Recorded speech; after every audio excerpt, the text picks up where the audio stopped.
breaking news. This is according to Dow Jones, reporting according to sources that President-elect Biden will nominate Janet Yellen for Treasury Secretary. Of course, there's been a lot of speculation around this.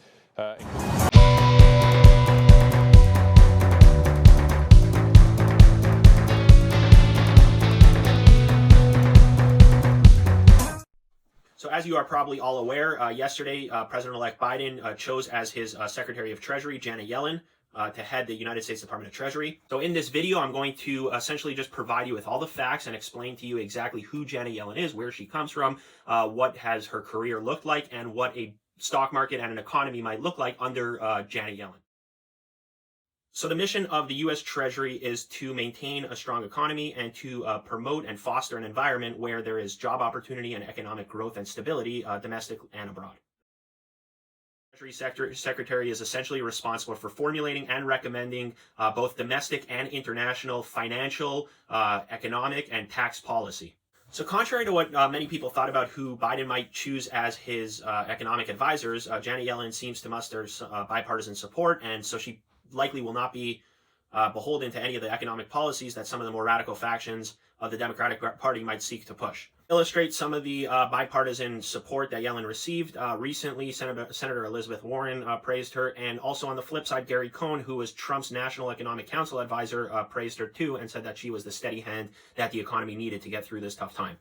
So obviously somebody with the credentials of Janet Yellen has a very long resume, but there are a few notable positions that I think are worth mentioning. She lectured at the London School of Economics and Haas Business School at Berkeley for a number of years. In 2004, she was the president and CEO of the Federal Bank in San Francisco.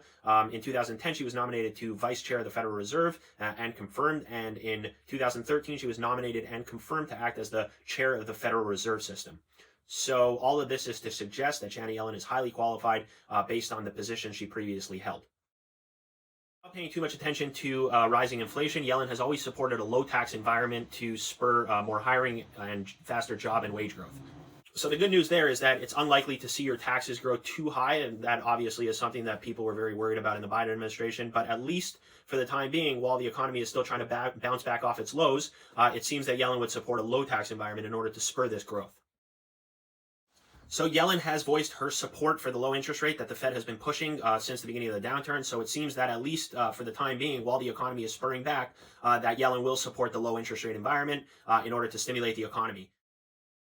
So obviously people are concerned that the rising number of coronavirus cases are going to cause a spike in unemployment, as it did back in March when it was 34%, when at levels unseen since the Great Depression.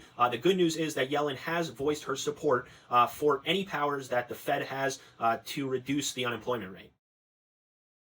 So all this is to suggest that at least for the time being, during the economic recovery, an economy under Janet Yellen as Treasury Secretary will essentially be business as usual. You're unlikely to see your taxes being raised significantly. Interest rates are likely to stay low. She is likely to promote at every turn the reduction of the unemployment rate, and also likely to promote the passing of different stimulus bills in order to spur the economy. Thank you so much for watching that video. I really appreciate it. I hope you understand a little bit more now about Janet Yellen and about the U.S. Department of the Treasury. Please subscribe and like the video, as it really helps with the algorithm. I really appreciate it, and I'll see you next time.